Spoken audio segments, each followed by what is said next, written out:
exhausted. Aren't you exhausted? Yeah. Excuse me. It's first of all, I think it's 1 a.m. and the Cowboys just did their thing again at Baltimore. A blowout loss. They were never really in it. Again, and again. There's a couple factors. Why am I burpy? Because I'm having a Cowboy sponsored beverage. Excuse me. Golly. There's two factors that have grinded me down. Grinded me. One is, for the last 48 hours, I've been on the grind. On 105.3 The Fan, I've co-hosted the morning show with our man, Sean Sharif. So that's a 3 a.m. to 11 a.m. basically gig. So you got to get up at 2 in the morning and you got to drive into the studio. I do. Somehow he doesn't. He gets to stay home with his lovely fiance and his new baby, Oliver. But I have to drive into the studio. And so, that's a I don't know, 3 a.m. to 11 a.m. job. How many hours is that? Whatever that is. And then at 11:01, then I got to do all my other duties. Believe me, I'm not complaining. This is not exactly tarring roofs. This is not exactly digging ditches. When I was a teenage boy, because my family's in the plumbing business, I literally did dig sewage ditches. I stood in the ditch and fixed sewage pipes for real. And so, which by the way, drove me to a career where I just could sit in a nice chair and talk. Because I'm like, I do, with all due respect to plumbers, I'm like, I really don't want to do that, Dad.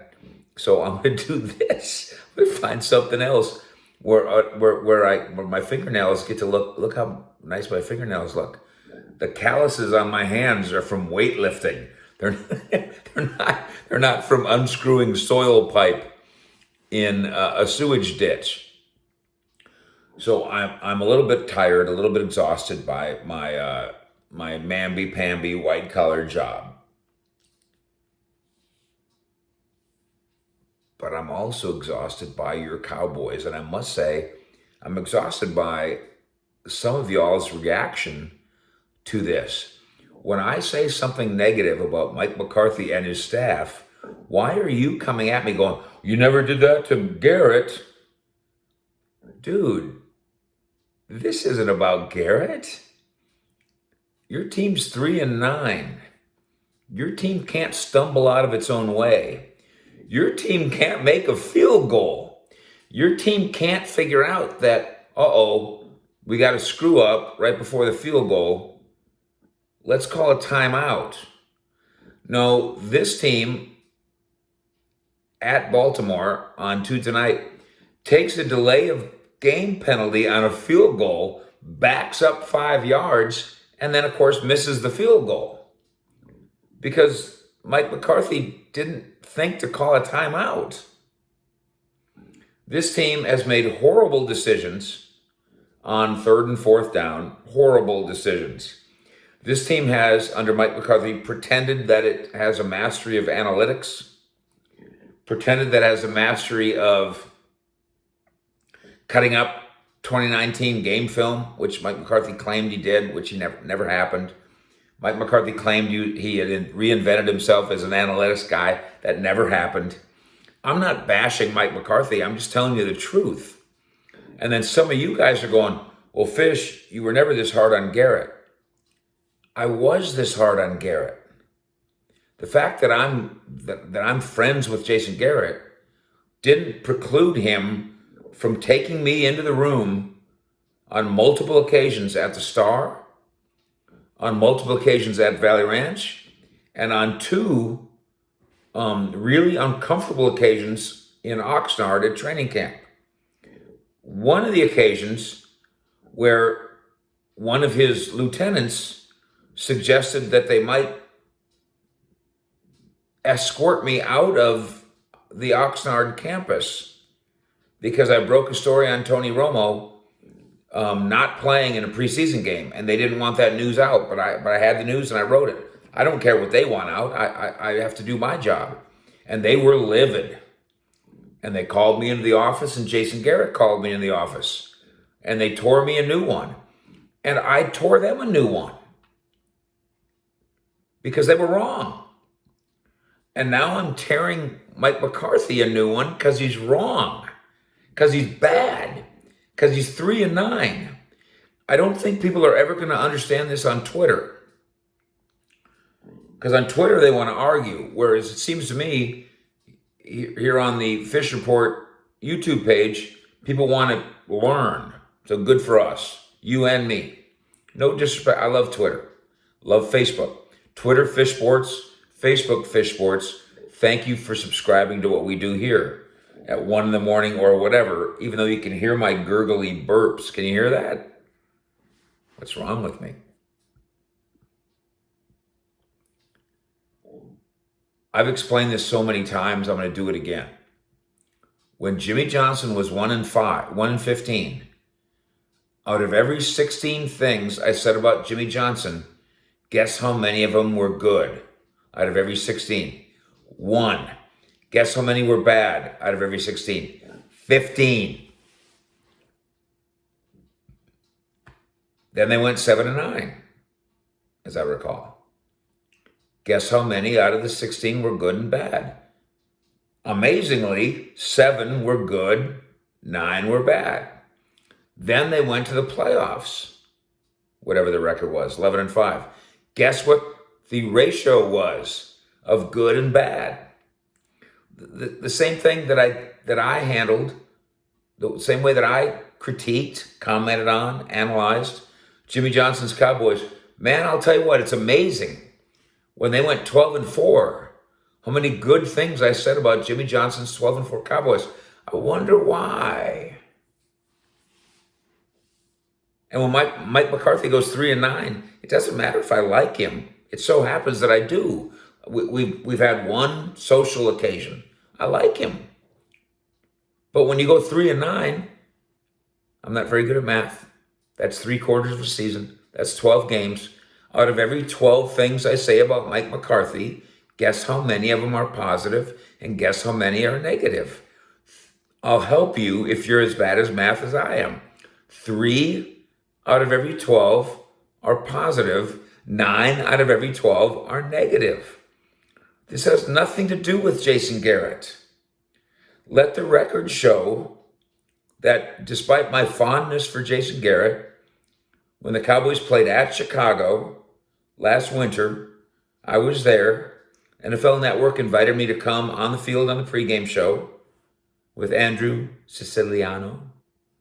And I did a national pregame show, and I predicted and called for the firing of Jason Garrett. You think he liked it? Think the Cowboys liked it? That Mike Fisher, friend of the Cowboys, was on national TV predicting and calling for the firing of my friend Jason Garrett? I didn't like it, but it was the truth. I told the truth about Jimmy. I told the truth about Garrett, and I'm telling the truth about Mike McCarthy. He will get a mulligan this year. The Joneses will allow this year to pass. This was a weird, queer, unusual, unorthodox, unfortunate year. Injuries and COVID and all the rest. Coach McCarthy will get a pass for doing one of the stupidest things I've ever seen a coach do, which is try to install a new defense over Zoom meetings. Never happened before. It'll never happen again. Ever. There's no reason to not think that McCarthy can't be fine next year. And if the Cowboys go 11-5 next year, out of every 16 things I say about Mike McCarthy, guess how many will be good and positive? Guess how many will be negative and bad? It's not me. It's them. if they win, then the reviews are good. If they lose, the reviews are bad. I don't care if I like Jimmy Johnson or not. You know who I really like very much is Dave Campo. 5-11, 5-11, 5-11. Do you think I wrote and said good things about Dave Campo during 5-11? I think Dave Campo is a wonderful person. To this day, I'm friends with Dave Campo. But 5-11, 5-11, 5-11, I didn't say good things about Dave Campo in those years. How could I? How could I be honest? How could I do my job? How could I live with myself? So when Jimmy does well, he gets good grades. When Jimmy does poorly, he gets poor grades. When Jason Garrett does well, he gets good grades. Did Jason Garrett ever get a pass from me? Not any more than McCarthy's getting now, because McCarthy gets a pass on this year, because this is a weird year. He won't get a pass next year if they do it again. If they can't figure out when to call timeouts, if they can't figure out how to tackle, if they're giving up NFL records in rushing yardage, he won't get a pass next year, but he'll get a chance next year, and I'll give him a chance next year, and you'll give him a chance next year. But this idea that Cowboys Nation should lower the bar on Mike McCarthy because somebody got hurt. Yes, Dak Prescott got hurt. Dak Prescott isn't why the Cowboys give up 300 yards rushing every once in a while. The Cowboys have given up this many yards rushing, reflecting on the loss at Baltimore, 3 times. 2 of them are this season in the 60-year history of the Cowboys. So quit asking me to be softer on Mike McCarthy. You don't really want that. Quit making this about Jason Garrett. Jason Garrett doesn't work here anymore. Make this about holding the Cowboys to some standard. And it's not even a standard of excellence now. At 3-9, it's not even a standard of mediocrity. They can't even catch mediocrity now. They can't even be 500 now, mathematically. The bar is, listen, Mike Camera doesn't go low enough to where the bar is now set. At least ask Mike McCarthy to jump over that bar. Fish. Out.